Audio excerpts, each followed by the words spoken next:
Hola a todos, espero que estén muy bien. Bueno, en este video vamos a hablar un poco más sobre .NET C Sharp con Visual Studio, en donde vamos a ver sobre los siguientes ítems.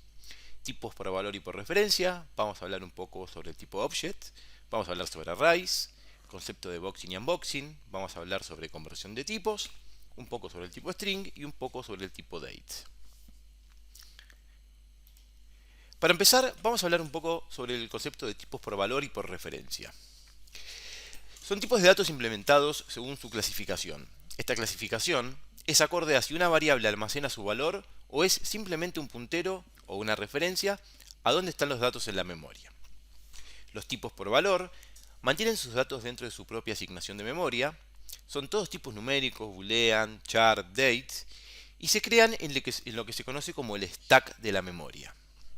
Los tipos por referencia mantienen una referencia a la posición de memoria en donde están los datos, que son tipos object, string, arrays, y en particular los tipos class, que nosotros hacemos referencia como una abstracción.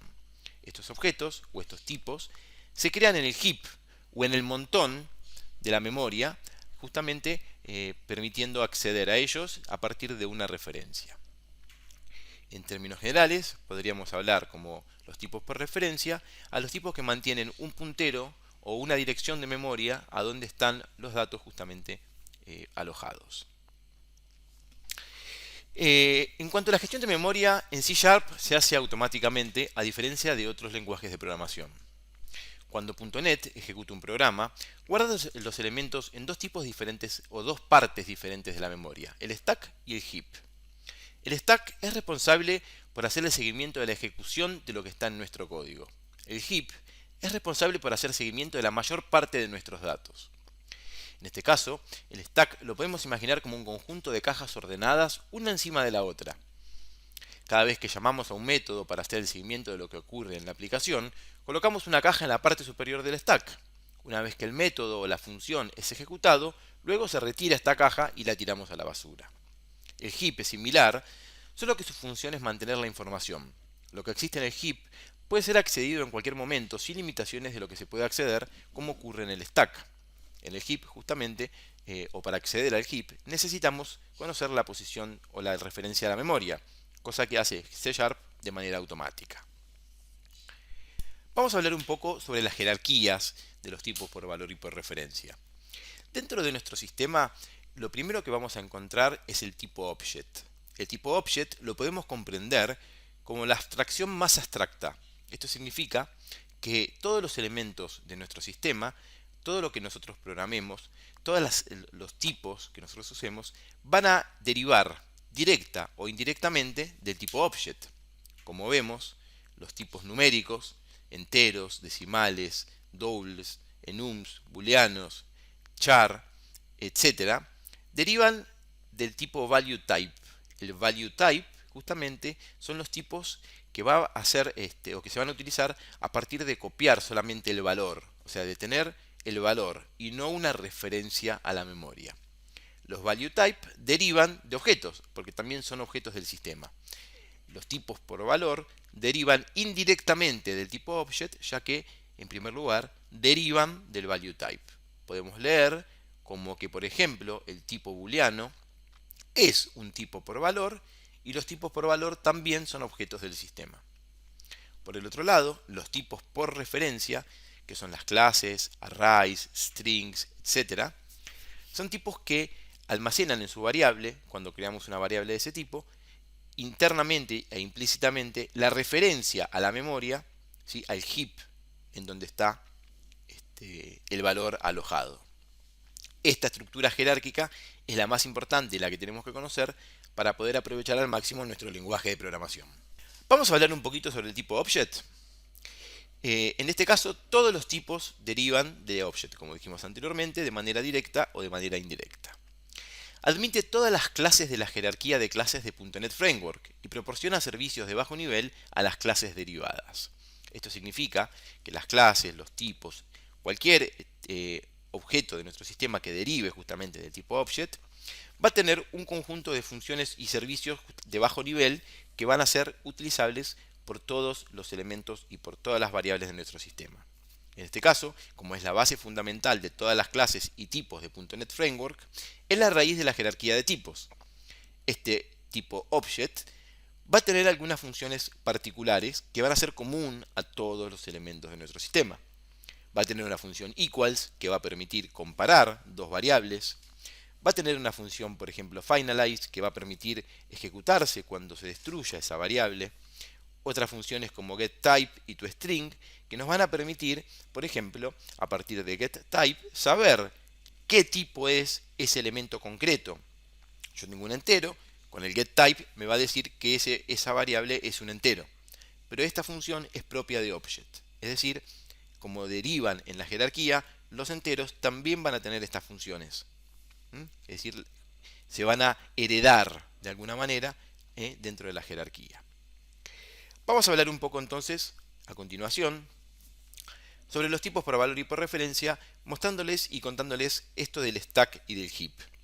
El stack habíamos dicho que era un conjunto de cajas ordenadas y el heap, llamémoslo cajas desordenadas. Para acceder al heap necesitamos conocer la ubicación en la memoria de donde se encuentra y por eso es que se maneja de manera indirecta a partir de una referencia. El stack nos sirve para hacer el seguimiento de nuestro programa y a partir del stack podemos acceder al heap en el momento que lo necesitemos. Vamos a ver un pequeño ejemplo de un tipo pasado por valor o de un tipo por valor. En este caso tenemos una función que se llama suma2 que recibe por parámetro un valor, el puntero al valor, no el puntero a la memoria. Es decir, es directamente el número que yo necesito. Entero, ¿sí? Int, era un tipo que derivaba de value type, por lo tanto es un tipo por valor. Dentro de mi función suma2 creo una variable resultado, a ese resultado le sumo el valor más 2 y devuelvo el resultado. Si vemos cómo sería la ejecución de nuestro sistema, primero invoco a la función suma2, luego creo la variable puntero valor, que es esta que está aquí arriba. Por último, siguiente creo la variable resultado, a la cual le sumo el 2, y termina la ejecución devolviendo el resultado, ¿sí? A partir de la palabra reservada return. Al final de esto, se vacía el stack y queda libre para otra ejecución. Esto sería las cajas ordenadas, una arriba de la otra. A medida que vamos haciendo cosas dentro de nuestro código, se van creando una caja arriba de la otra. Al finalizar, se limpia absolutamente todo el stack. Ahora vamos a ver el mismo caso, pero en lugar de utilizar una variable por valor, vamos a usar una variable por referencia.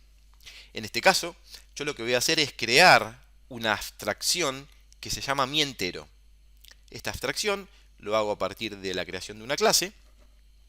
Por lo tanto, nuestra función va a devolver un tipo miEntero, que es una abstracción creada por mí. Es un tipo de datos customizado por el usuario que yo creo a partir de crear una clase.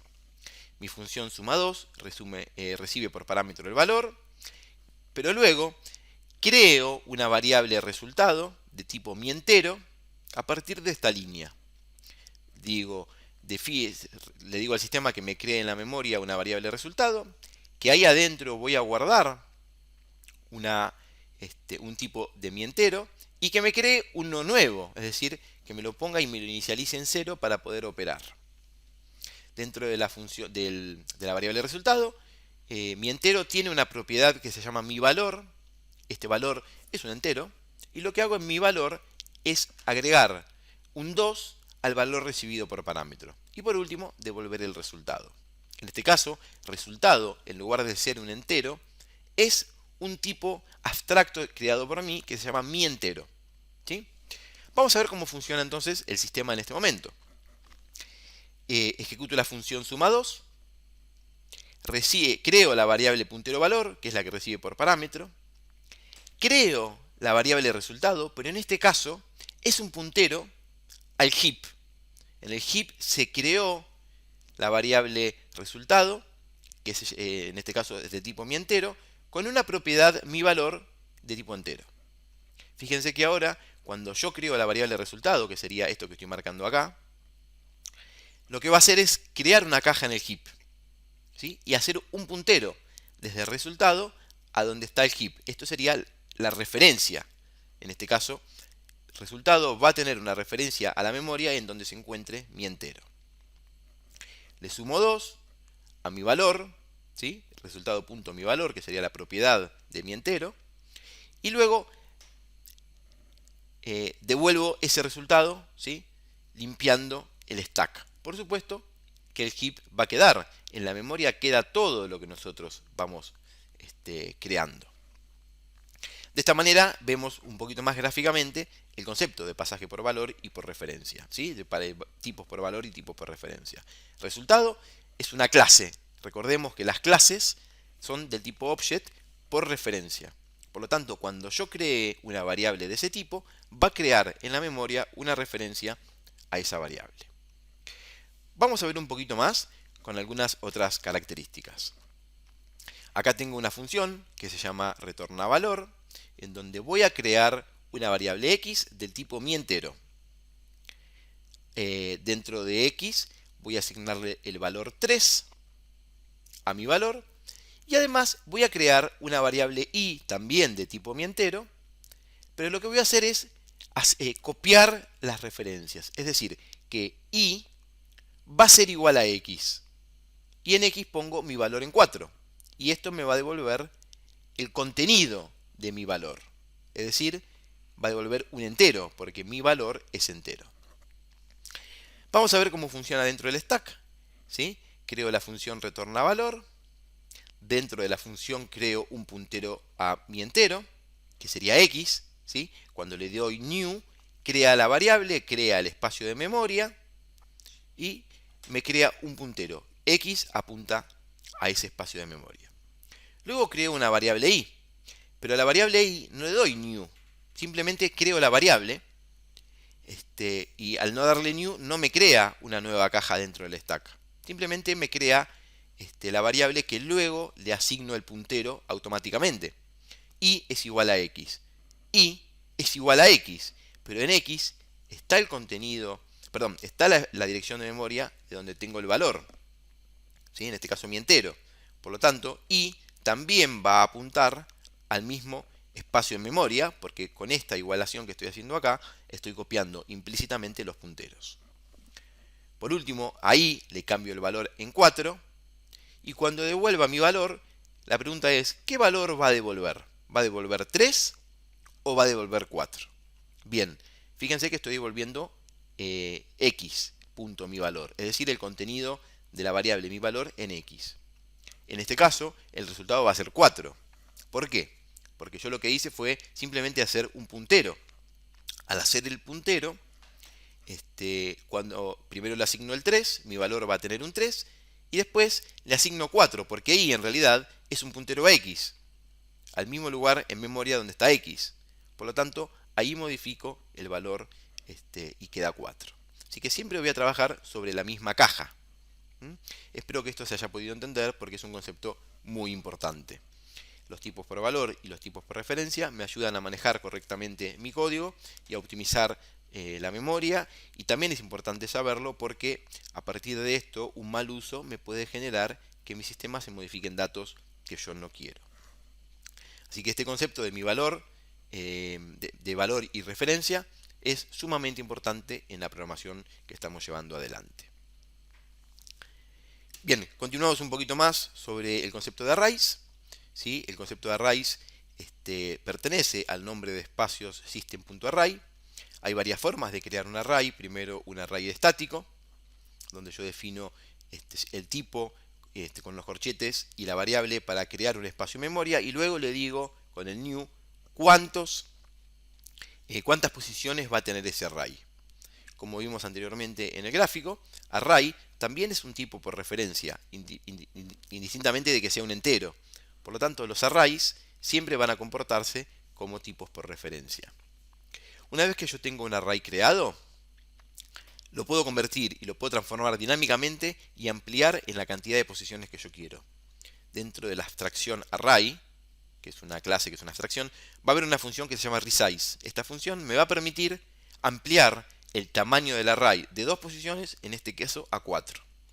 Le paso por referencia al array, ¿sí? Que esto lo hace automáticamente también, y le agrego la cantidad de posiciones que quiero que tenga este array, que lo va a agregar al final.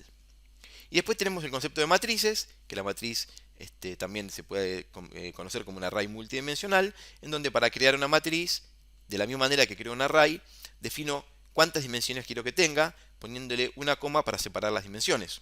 Y luego, al crear la matriz, le digo cuántas posiciones va a tener cada una de esas dimensiones. Sobre arrays no hay mucho más. Sabemos cómo se comporta, cómo se revisa un array, cómo se recorre, cómo se modifica su contenido. Ahora vemos un poquito más algunas propiedades que nos da C#, solo desde crear un array, redimensionarlo dinámicamente, hasta crear una matriz o un array multidimensional. Ahora sí, veamos un ejemplo de esto que vinimos trabajando, y luego continuaremos con la presentación.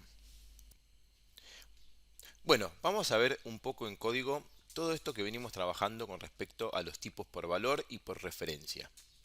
En nuestro ejemplo vamos a usar una aplicación de consola en C# y donde vamos a ver un poco más en detalle toda esta cuestión del pasaje de parámetros por valor, por referencia, lo que es el stack, el heap, y vamos a ver cómo funciona y cómo poder entender un poco más en detalle toda esta cuestión de las referencias y los valores con respecto a los parámetros y variables.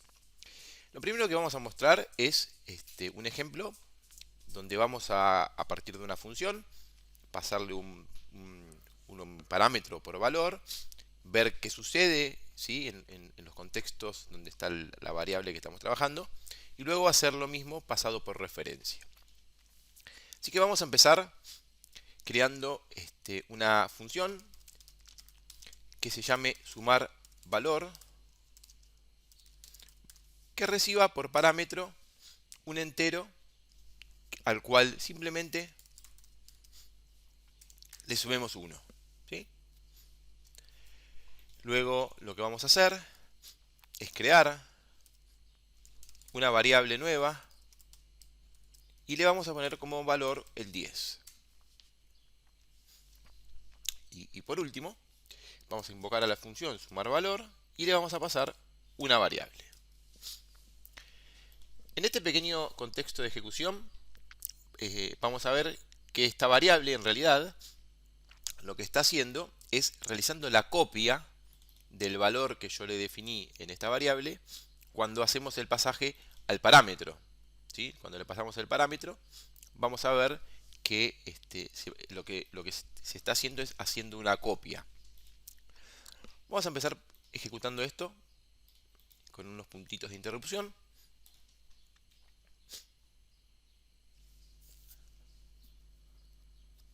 Bien, creamos nuestra variable. Esta variable le vamos a poner acá una inspección. Vamos a agregar por acá, agregar inspección, y vamos a dejar acá abajo para que nos muestre cómo va mutando o cómo va variando justamente esa variable. Luego invocamos a la función en esta segunda línea que está en amarillo, y con F11 entramos dentro de la función y vemos que la variable que recibe se llama un valor y recibe el valor 10. Vamos a hacer una inspección de la variable un valor y vamos a tener las dos. Una variable y un valor, ¿no? Una variable es la primera que creamos en la función principal y un valor es la que recibe por parámetro. Sigo la ejecución, ahora con F10 para saltear línea a línea, y veo que un valor pasa a tener el valor 11 porque digamos, le agregué 1, le sumé 1. Y luego, ¿sí? Con F11 seguimos la ejecución y ahora vemos que al finalizar nuestro programa, la primera variable tiene el valor 10 y la segunda tiene el valor 11. Esto significa que se hizo una copia de esta variable al momento de pasarle el parámetro. Bien, con esto lo que vemos entonces es que se hizo un pasaje de parámetros por valor. El pasaje de parámetros por valor tiene mucho que ver con los tipos, ¿sí? Los tipos que son parte de la jerarquía del value types, no sé si se acuerdan en la presentación que habíamos visto, si no se los dejo acá en la pantalla. Todos esos tipos son tipos que son por valor. Generalmente los números, los booleanos, ¿sí? Los de tipo char son por valor. Los que son por referencia son generalmente los strings, los arrays, las clases que nos permiten crear abstracciones. Luego vamos a hacer un ejemplo. Pero en líneas generales, este tipo de datos entero es numérico, por lo tanto, ¿sí?, corresponde a un tipo por valor, es decir, que se hace una copia del valor. Si nosotros quisiéramos transformar este tipo por valor y quisiéramos pasar, en realidad, más que una copia del valor, una referencia, ¿sí?, o un puntero a donde se encuentre ese valor en la memoria, simplemente copiando la posición de memoria, tendríamos que transformar un poquito nuestras funciones y agregarle una palabra clave adelante, que es la palabra ref. La palabra ref significa que este parámetro que sigue va a ser un parámetro que se pase por referencia, es decir, se va a pasar la referencia a la memoria en donde se encuentra ese valor. Lo mismo en la invocación de la función, se pone la palabra ref, y ahí lo que estamos haciendo es forzando a que en lugar de hacer una copia del valor, pase una referencia. Vamos a ejecutar, y ahora vamos a ver que pasan algunas cosas diferentes. Fíjense que entonces yo ejecuto la primera línea, me crea la inspección en un 10, entro a la función, la variable unValor tiene 10, ejecuto la suma, y cuando terminamos la ejecución, lo que sucedió es que ambas variables tienen el mismo valor, justamente porque ahora la variable unValor en realidad tiene una referencia, ¿sí?, a la variable que yo le pasé por parámetro, es decir, un puntero. De esta forma, aquellos valores o aquellos tipos que son tipos por valor, los puedo forzar a ser tipos por referencia. Con esto yo podría realmente simular una función o utilizarlo para que una función me transforme un conjunto de datos o un conjunto de variables a partir de la memoria y no depender de que esa función solamente me pueda devolver un resultado. Con esto yo puedo hacer realmente operaciones muy interesantes. Por ejemplo, vamos a hacer una función que reciba un entero A, un entero B y que termine con el resultado. Entonces nuestra función ahí les explico bien. Creamos una variable resultado en donde yo voy a guardar el resultado. Nuestra función va a recibir una copia, ¿no?, de valores que yo necesito y que ese resultado, o que esa suma de esos dos valores me lo guarde en la variable resultado. Así que yo lo que voy a hacer ahora es resultado igual A más B. Entonces empezamos la ejecución, le paso los parámetros A y B, que acá le paso valores directamente, no hay un puntero, no hay una memoria, no hay nada, simplemente es un valor fijo que va a hacer una copia de ese valor en la variable A y en la variable B, y luego en la variable resultado voy a hacer la suma de A más B. Ejecutamos, y ahora empezamos creando la variable resultado, a la cual le vamos a hacer una inspección por acá abajo. Y luego de ejecutar la función, que ahora la voy a ejecutar con F11 para entrar adentro de la función, vemos que la variable resultado por ahora está en 0, pero luego de ejecutar esa línea, la variable resultado está en 30. Esta variable resultado es esta misma que está acá, pero a la vez, esta que está acá es una copia de la que mandamos desde la función principal, que tienen el mismo nombre, pero en contextos diferentes. ¿Sí? Es muy importante para poder entender el tema de los pasajes de parámetros por valor y por referencia, el tema del contexto de las variables. Esto significa que dentro de la función main, ¿sí?, voy a tener una variable declarada que se llama resultado. Esta variable declarada que se llama resultado, simplemente la utilizo en este contexto. Por este motivo, se la paso por referencia a la función sumar. Dentro de la función sumar, todas estas variables que yo estoy declarando en los parámetros van a ser parte solamente de este contexto. Esto significa que yo no voy a poder usar la variable A en ningún otro lugar que no sea la función que está invocándose. Como ven, yo no puedo usar la variable a y sumarle 1, por ejemplo, en otra función, justamente porque la variable a es parte de este contexto. Esto es muy importante y es necesario entenderlo para poder entender bien el tema de los pasajes de parámetros por valor, por referencia, ¿sí? Fíjense que yo le puedo cambiar el nombre de la variable, referencia a resultado, le cambio el nombre, porque justamente lo que yo voy a hacer es pasarle por parámetro una referencia a la variable para que ahí se almacene en la memoria el valor del resultado. Iniciamos. Si no ponemos puntos de interrupción va a ser muy difícil verlo. Iniciamos. Y ahí lo mismo. Voy a inspeccionar la variable resultado. Ah, ya está acá abajo. Ejecuto la función y fíjense, cuando termino la ejecución, que la variable resultado ahora tiene el valor que yo sumé en referencia al resultado. Por eso justamente es que mostramos cómo funciona el tema del pasaje, por valor o por referencia. Es muy importante entender esto y es muy importante entender el contexto de las variables para poder hacer estas operaciones. Vamos a mostrar ahora lo mismo, pero en lugar de utilizar un tipo entero, vamos a utilizar un tipo, un array de enteros. ¿Sí? Vamos a crear un array de enteros. Perdón. Un array de 10 posiciones.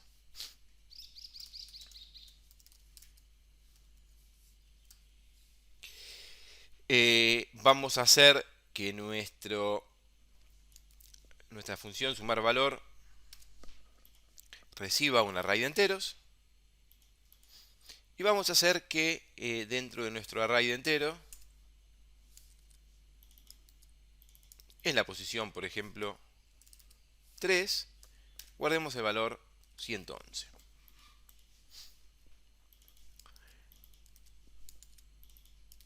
Ahí estamos. Entonces, recapitulando, creamos un array de enteros de 10 posiciones. Por supuesto que se inicializa en 0 porque el valor por default de int es 0. Le pasamos a la función sumar valor el array de enteros. Dentro de la función sumar valor, que recibe el array de enteros por referencia, vamos a hacerlo más lindo. Dentro de la posición 3 sumamos las variables a más b.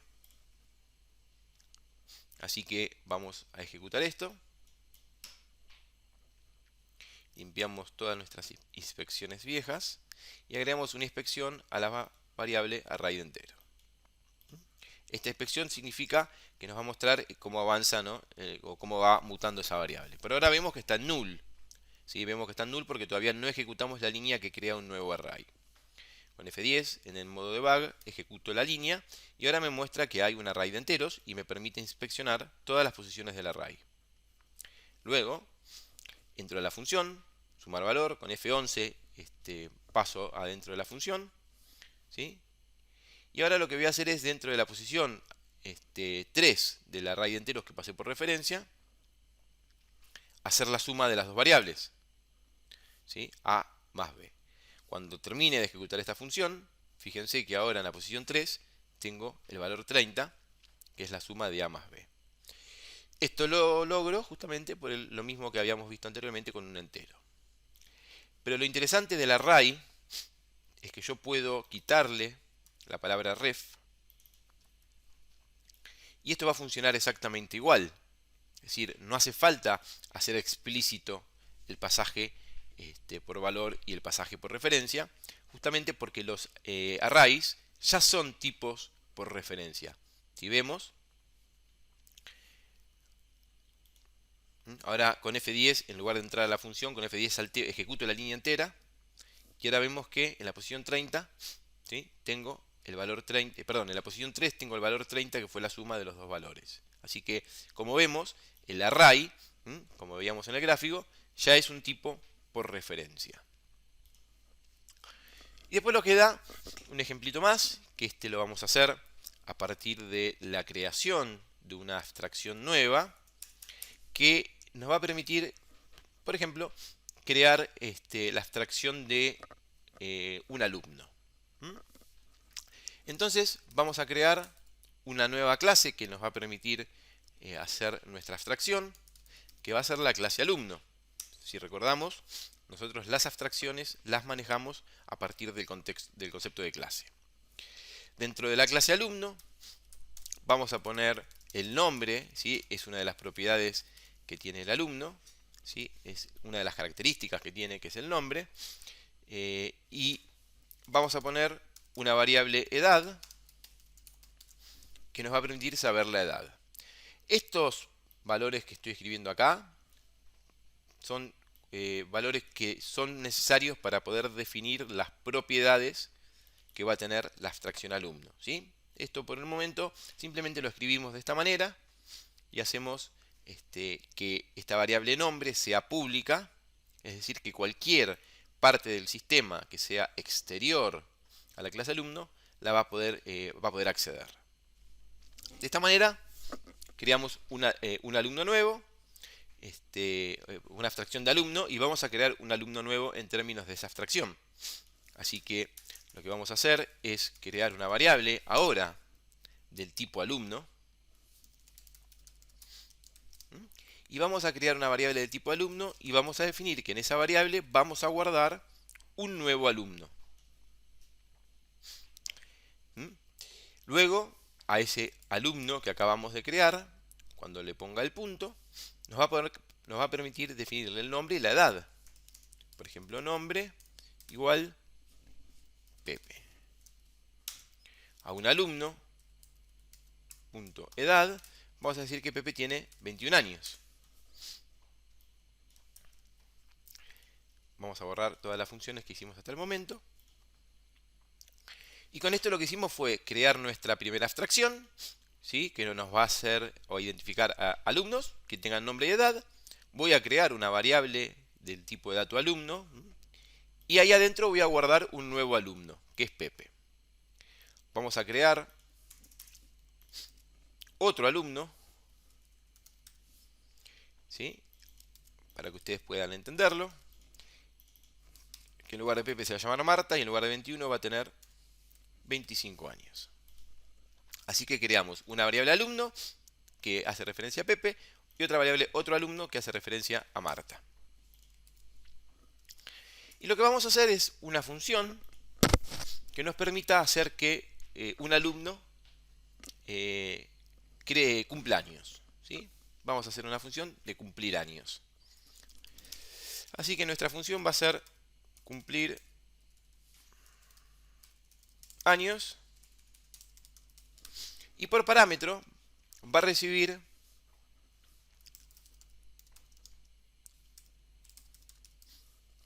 ¿sí? una variable de tipo alumno, porque justamente va a recibir uno de estos alumnos que nosotros creamos. Esta variable alumno, lo que yo voy a poder hacer es acceder a sus propiedades y decirle que edad es edad más, es decir, cumple un año. Así que yo lo que voy a poder hacer ahora es, dentro de mi función principal, decir que quiero que un alumno cumpla años. Es decir, cuando hago doble clic me muestra que estoy haciendo referencia a este alumno. Así que vamos a hacer una ejecución de esto. Vamos a limpiar nuestra inspección y vamos a inspeccionar un alumno y otro alumno.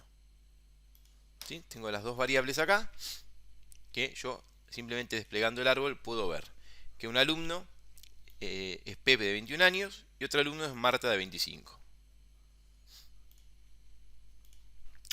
Bien. Ahora yo voy a ejecutar la función cumplir años de un alumno. Entro a la función, ¿sí? Con F11 y veo que ahora dentro de la variable un alumno tengo a Pepe, justamente, que Pepe es, en el otro contexto hace referencia a la variable un alumno. Fíjense cómo enseguida tengo acceso a los datos de Pepe. Ejecuto, digo que Pepe cumple años Si me pregunta algo le doy que sí. Y cuando termino la ejecución, fíjense ahora que Pepe tiene 22 años, porque cumplió un año. Pero estoy siempre haciendo referencia a la misma variable, ¿sí? Yo siempre inspeccioné solamente la variable que quede en este contexto. Esto justamente es lo que yo les mostraba con respecto al tipo de pasajes por referencia, ¿sí? Acá lo que tenemos es una abstracción, que es una clase, que por default es un tipo por referencia. Tengan en cuenta que, como mostramos en el diagrama, todos estos elementos, todas las clases, todos los arrays, todos los enteros, derivan directa o indirectamente del famoso tipo object, que es el tipo que representa a una abstracción de todas las abstracciones. Es decir, todo dentro de mi sistema van a ser objetos. Así que todo va a tener una dependencia jerárquica con objetos. Es decir, un alumno es un objeto de mi sistema. Luego, con estas características vamos a entender que yo puedo crear un objeto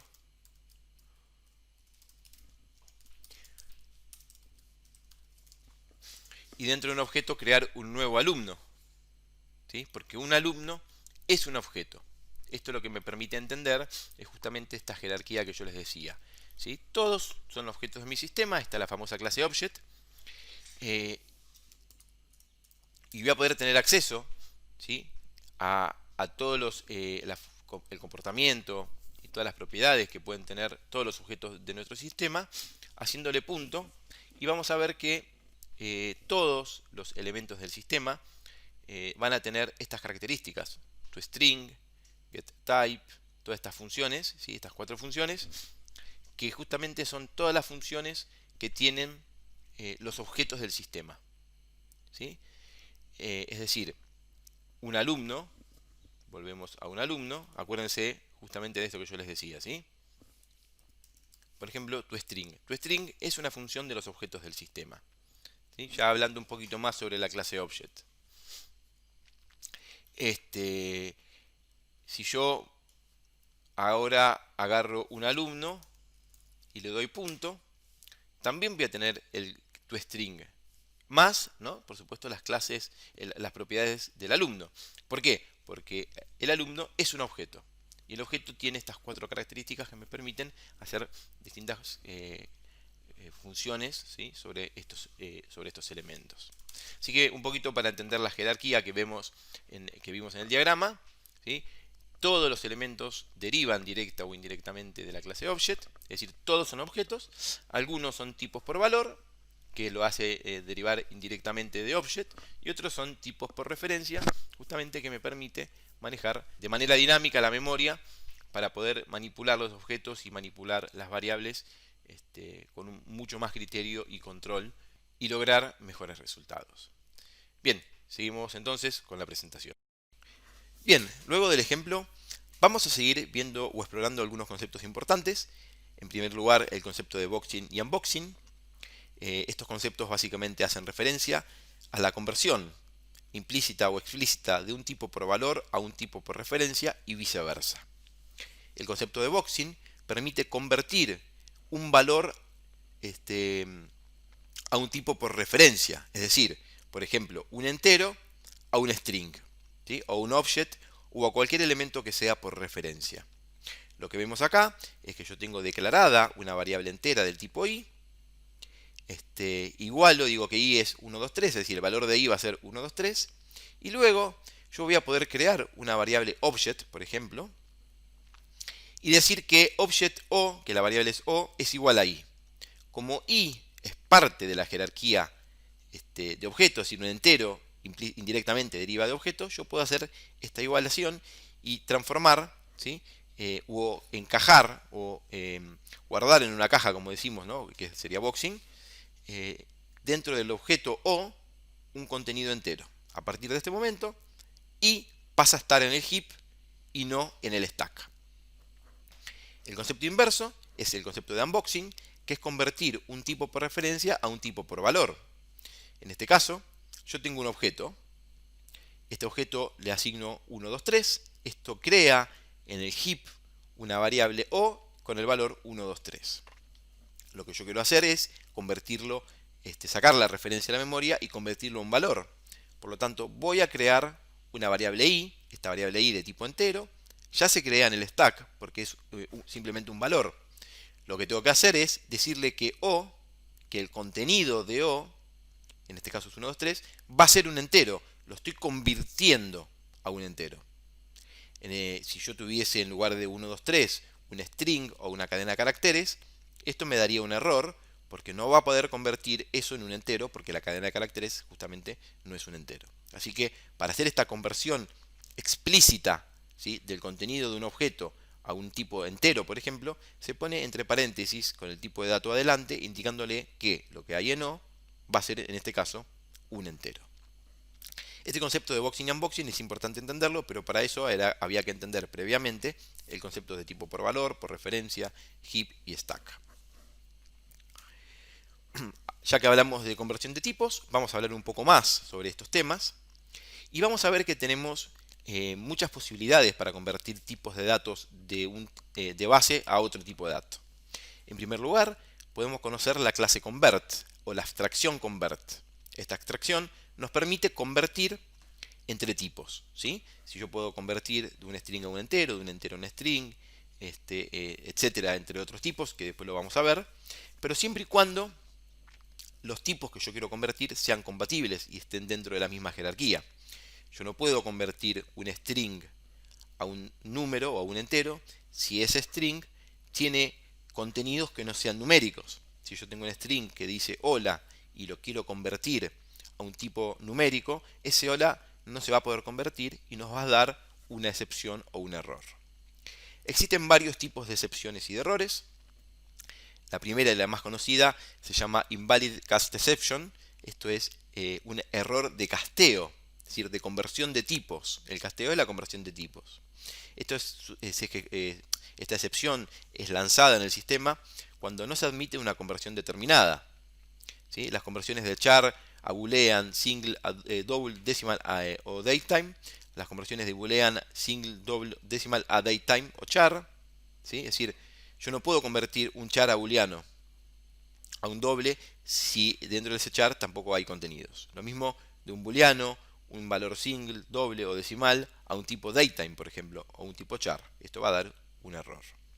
Las conversiones de datetime a cualquier otro tipo, yo no puedo convertir un datetime a un entero. ¿Sí? Ahí va a dar un error, salvo que esté convirtiéndola a un string. O las conversiones de cualquier otro tipo, excepto string, a datetime. ¿Sí? Estas conversiones son incompatibles y nos va a dar un error de casteo. La excepción format exception, esta excepción se va a producir cuando intente convertir un valor de cadena, un string, a cualquier otro tipo de base, porque la cadena no está en el formato correcto. Si yo tengo una cadena que dice hola y la quiero convertir a un entero, esa cadena no está en el formato correcto para poder hacer la conversión.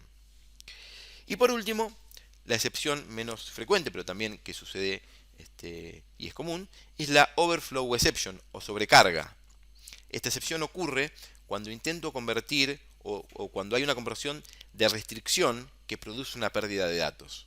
Por ejemplo, al intentar convertir una variable de tipo entero largo, ¿sí?, de 32 bits, cuyo valor es 10.000, es decir, cuando yo quiera hacer esa conversión, voy a perder datos y eso me va a dar una excepción de tipo overflow.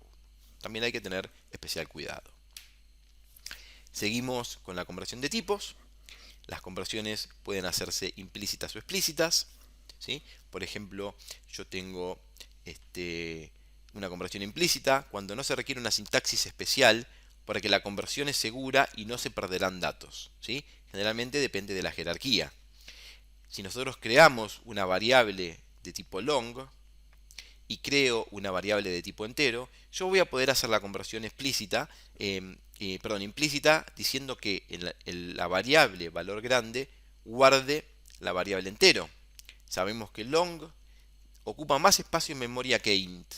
Por lo tanto, estamos seguros que lo que hay en un entero va a entrar en un valor grande, así que puedo hacer la conversión implícita. La conversión explícita tenemos que definir y declarar nosotros como programadores que puede haber una pérdida de datos. En este ejemplo, es al revés. Quiero pasar de un valor grande a un valor chico. Es decir, lo que hay en valor grande, guardarlo en valor chico, en valor entero.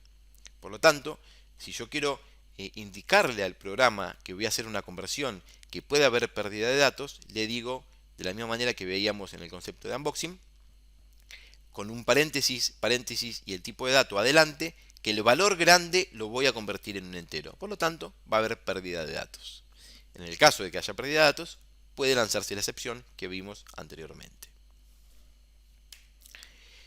Bien, la conversión de tipos, existen dos tipos básicamente. La primera opción sería cuando utilizamos la abstracción convert.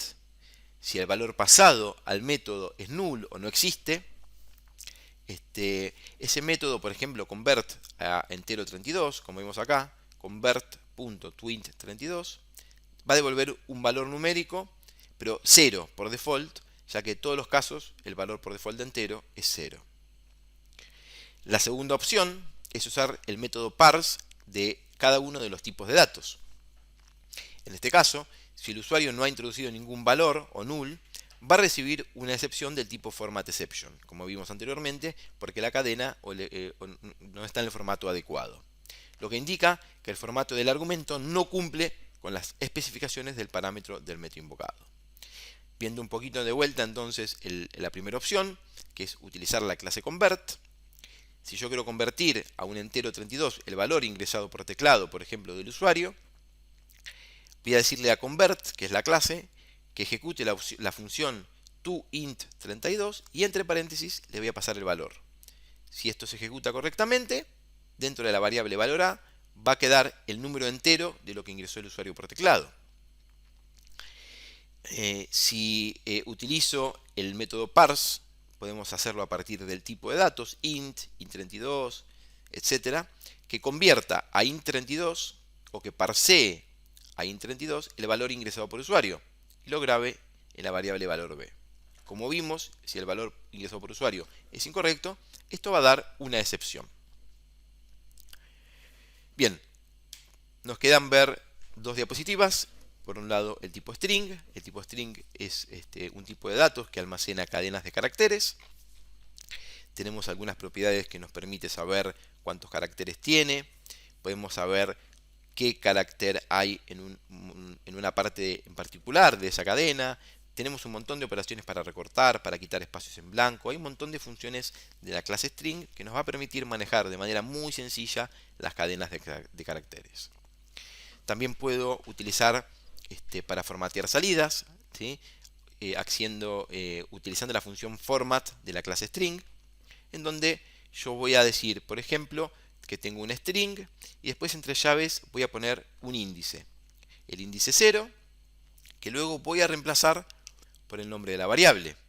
Si yo quisiera tener varias variables que mostrar en esa cadena de caracteres, voy a poner el índice 1, el índice 2, el índice 3 y después, luego de cada variable, una coma y la variable siguiente.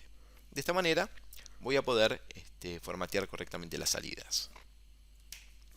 Por último, el tipo date. El tipo date es un tipo muy especial que nos permite manipular de manera correcta las fechas.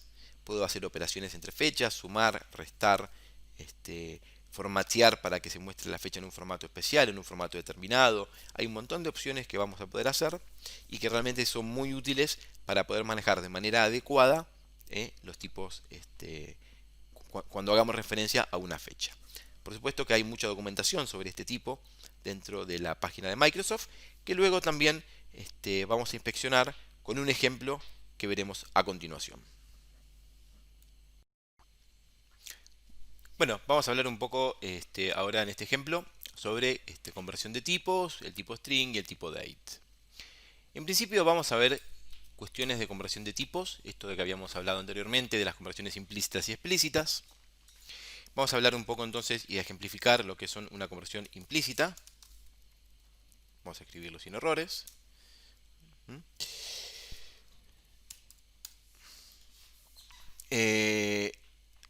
Bien, empecemos con la conversión implícita. Bien, en este caso, en el ejemplo que habíamos visto anteriormente, creamos una variable de tipo long. ¿Sí? Sería una variable grande. Vamos a crear una variable de tipo entero, ¿sí? A la cual le vamos a asignar un valor, el valor 10. Sabemos entonces que una variable grande sí ocupa más espacio en la memoria que una variable de tipo entero. Una variable long tiene más espacio en memoria que una int. Por lo tanto, sabemos que la int va a entrar sin ningún tipo de problema en la variable long. Por lo tanto, a una variable long yo le puedo asignar una variable int y esto nos va a generar ningún tipo de problema o ninguna error o excepción, ¿sí? Si nosotros ejecutamos nuestro sistema, vamos a ver que ahora podemos tener una variable long que tiene un 10, una variable int que también tiene un 10.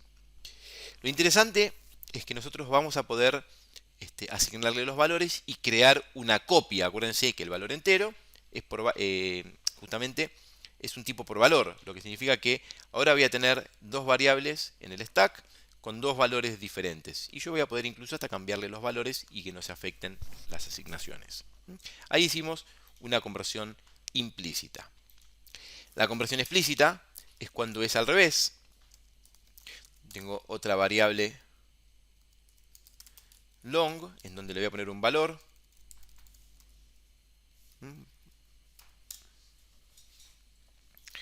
Tengo otra variable int. Y lo que voy a hacer es otra variable int, asignarle el valor de otra variable long. Fíjense que acá no me deja y me da un error.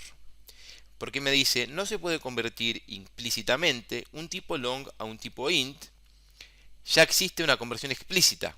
¿Sí? Sí, hay una conversión explícita que yo estoy haciendo, pero nos está pidiendo que lo confirmemos. ¿Por qué? Y porque es probable que dentro del valor que hay en long, es probable que no entre dentro del valor que hay en int y esto genere un error. De esta manera, nosotros le decimos al lenguaje de programación que ahí va a haber una conversión explícita. ¿Sí? Vamos a ver qué sucede. Ejecutamos. Creamos la variable, creamos la otra variable y ahora ejecutamos la línea que sigue. Acá no hubo ningún problema porque pudimos meter sin ningún problema justamente el valor que hay en long dentro de int. ¿Qué pasa si agrandamos este valor? Vamos a ver hasta cuándo podemos agrandarlo sin ningún problema. Fíjense que seguimos probando. Y acá ya el mismo lenguaje nos va a dar un pequeño error. Fíjense, dice la constante o el valor es muy grande. Ya significa que no puedo meter un valor tan grande dentro del long. Fíjense que no nos va a dejar ejecutar. ¿Sí? Hasta el momento en que el valor que yo asigne sea posible de guardar dentro del long. Acá tenemos una conversión explícita y fíjense lo que sucedió. Cuando hicimos la conversión, el valor que teníamos tan grande en long se acortó al valor que admite entero. Perdimos datos. ¿Sí? Podemos seguir viendo lo mismo.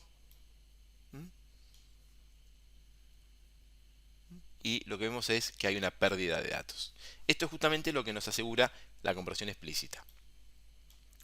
Bien, siguiendo con los ejemplos, también habíamos hablado de que existen dos tipos de conversión.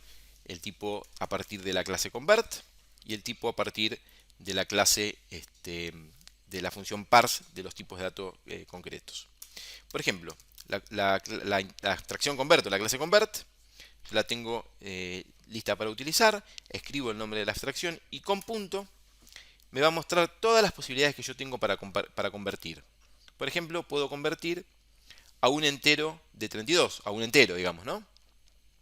¿Y qué puedo convertir a un entero? Fíjense que cuando yo ejecuto la función o escribo la función y abro paréntesis, me va a dar todas las posibilidades. puedo convertir a un entero un booleano. Puedo convertir a un entero un byte, que es un tipo de datos que almacena bytes. Un char, un tipo datetime, un tipo decimal, un tipo doble, un tipo float, ¿sí? Un entero por supuesto, un tipo long, un objeto. Cualquier objeto va a intentar convertirlo al tipo int, en este caso, incluso un string. Entonces lo que vamos a hacer es crear una variable, un valor convertido que es del tipo int, y voy a utilizar la clase convert para convertir la cadena de caracteres que dice 100 a un entero. Veamos qué pasa. Ejecutamos. Le doy F10 para saltar la línea. Y dentro de el valor convertido tengo un 100. Justamente sin comillas porque ya es un entero. ¿Qué pasa si yo quiero convertir, por ejemplo, la palabra hola? Es decir, sigue siendo un string. Fíjense ahora, si yo le doy F10, nos va a dar una excepción, format exception, porque la cadena que intento convertir no es compatible con un entero. ¿Sí? Esto es justamente lo que veíamos anteriormente de excepciones. Yo no puedo convertir la palabra hola a un entero. Esto es muy importante para que ustedes tengan en cuenta al momento de hacer las conversiones. También tenemos la posibilidad, ¿sí?, de utilizar el método parse, ¿sí?, de los tipos de datos. Cada tipo de datos yo le doy punto y me muestra un montón de opciones. Por ejemplo, cuál es el valor máximo y cuál es el valor mínimo de un entero. ¿Sí? Acá tenemos el valor máximo y el valor mínimo. También tengo la función parse. La función parse me permite parsear. En este caso, por ejemplo, un string a un entero. ¿Sí? Tengo otras opciones. Nosotros vamos a usar la opción del string a entero. Si yo voy a parsear el 100, vamos a quitar acá para que no haya un error. Y vamos a ver cómo se comporta la función parse. Le doy F10 y dentro del valor convertido me pone el 100. ¿Qué pasa si escribo hola? Le doy F10 y tengo la misma excepción. Es decir, son dos métodos para convertir tipos de datos o valores especiales. Veamos qué pasa si yo, como dijimos anteriormente, pongo un null en la conversión. ¿Sí? Por ejemplo, de la clase convert. Vamos a quitar esto para que nos permita ejecutar sin problemas. Iniciamos la aplicación. Y si yo le doy null, fíjense que no dio error, pero el valor convertido me lo dejó en 0. ¿Por qué? Porque por default el valor de int es 0. ¿Y qué pasa si hago lo mismo utilizando el método parse? Nos da un error porque no puedo convertir un nulo a un string. Es decir, hay una pequeña sutileza. Cuando ustedes definen un valor null, toma por default el valor que tiene por default ese tipo de datos. En este caso, un 0 a partir de la clase convert. Si utilizo el método parse, lo que vamos a lograr es que nos dé una excepción en el caso de que sea necesario. Esto es muy importante, las conversiones entre tipos son muy importantes, ¿sí? Las conversiones implícitas, explícitas y demás. Y es muy importante que ustedes lo tengan en consideración, ¿sí? Ustedes dirán, ¿puedo hacer una conversión explícita de esta manera? No, no puedo hacer una conversión explícita porque uno es tipo por valor y otro es tipo por referencia. El string es por referencia y el entero es por valor. Así que tengo que utilizar los conversores, la abstracción convert o el parse, digamos, ¿no? Es decir, todos los tipos de datos van a tener la operación parse. Bien, esto entonces es muy importante que ustedes lo tengan claro. Dejamos como estaba para seguir avanzando un poquito más. Y nos quedaría algo muy interesante para ver, que es qué pasa con las excepciones. Esas excepciones que se lanzan cuando sucede un error en el sistema hacen que mi sistema se corte, se pare y se frene la ejecución. Así que nosotros vamos a usar una estructura que después lo veremos más en detalle, que es la estructura que se conoce como try parse. Try parse o try catch, que sería intentar y agarrar, ¿no? Fíjense, si yo escribo try y le doy tab, me arma la estructura, que es intentar todo esto, y en el caso de que suceda una excepción, hagamos algo con ese error. Entonces, yo voy a intentar hacer las conversiones, y en el caso de que haya algún error, voy a mostrar en pantalla un error que hará que mi sistema no se cierre, sino que simplemente me lo informe, en este caso, en la consola. Luego hago el read key para que la ejecución se frene y podamos verlo. Fíjense, se produjo un error. Esto lo que nos permite es manejar los errores del sistema y a partir del try catch lograr que nuestro sistema no se cierre ante un error. Pero esto es una aproximación a lo que vamos a ir viendo más adelante, pero es importante que lo tengan en consideración. Bien, nos queda un poco más trabajar sobre los tipos. En este caso vamos a hablar sobre el tipo string un poquito más en detalle. El tipo string realmente es una abstracción muy útil para manejar cadenas de caracteres.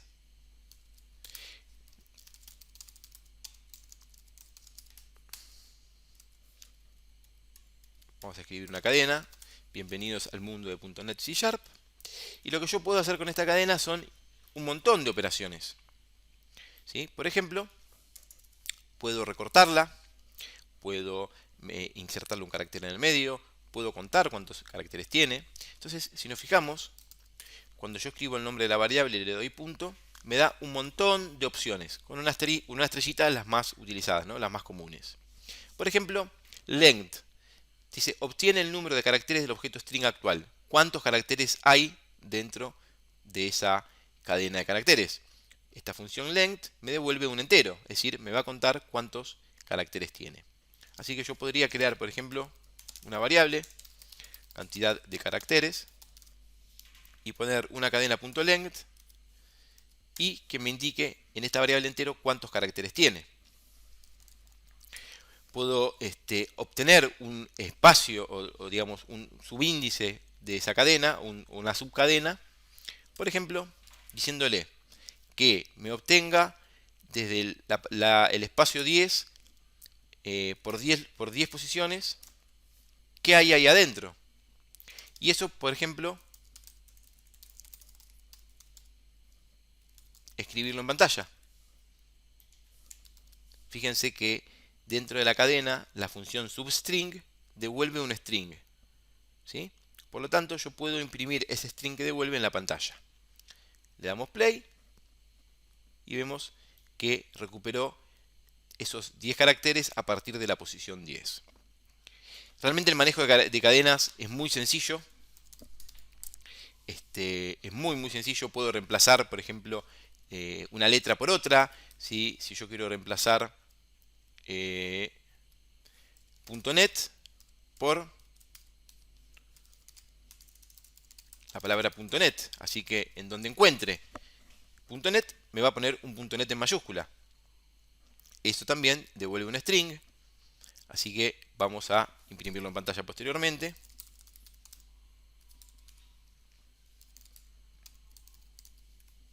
Una cadena. Y vamos a imprimir de esta manera. ¿Sí? Va a hacer una copia, ¿no? Por supuesto, de esa cadena y la va a guardar y la va a imprimir en pantalla.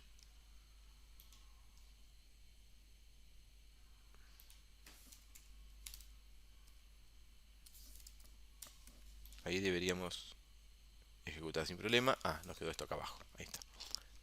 Iniciamos. Fíjense que me reemplazó el .NET por un .NET. Y así tenemos un montón de posibilidades. ¿Sí? Es muy importante también el tema del formateo de las cadenas. Yo puedo utilizar de la clase string la función format, ¿sí? Y formatear y darle texto el formato que yo quiera. Por ejemplo, este es un mensaje de bienvenida. Y quiero reemplazar una posición por una variable Entonces lo que va a hacer esto es, en este texto, donde haya un 0, agregarle una cadena. Puedo agregarle otra posición en el índice 1, así que después del 0, agregarle una cadena hardcodeada. Y de esta manera armar el string de la manera que a mí me quede mucho más cómodo para lograr los resultados esperados. Esto lo puedo imprimir en pantalla y van a ver lo sencillo que es formatear cadenas. Fíjense que me agregó mi mensaje, luego me puso el texto que teníamos inicialmente y después el mensajito que escribimos en el formateo de las cadenas. Creo que con esto hacemos una aproximación. Ustedes deberán seguir entonces investigando un poco más todas las posibilidades que tenemos. Bien, vamos a hablar un poco ahora sobre el tipo datetime. ¿Sí? El tipo datetime es una abstracción que me permite, como decíamos anteriormente, manipular fechas. Así que voy a crear una variable, le voy a poner de nombre date, y voy a poder, por ejemplo, crear un nuevo datetime. Vamos a borrar todo lo anterior para liberar la ejecución de nuestro programa. Y vamos a ver qué pasa cuando yo ejecuto mi código creando un nuevo tipo de dato datetime, ¿sí? A ver qué es lo que hace nuestro sistema.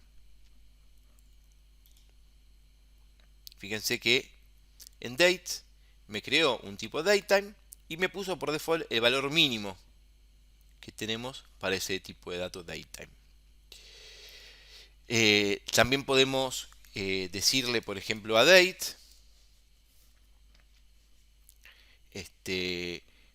podemos agregarle días, por ejemplo, agregame 100 días a la fecha que estaba prevista.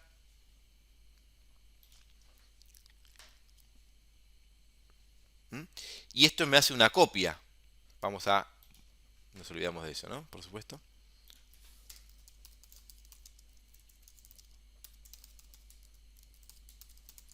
Ahí. ¿Sí? Me creo una variable date. A esa variable date le agrego días y guardo el resultado en la variable date más 100. Ahora ejecutamos.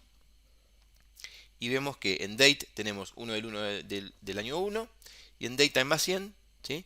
Agregamos 100 días, que serían más o menos 4 meses, como vemos.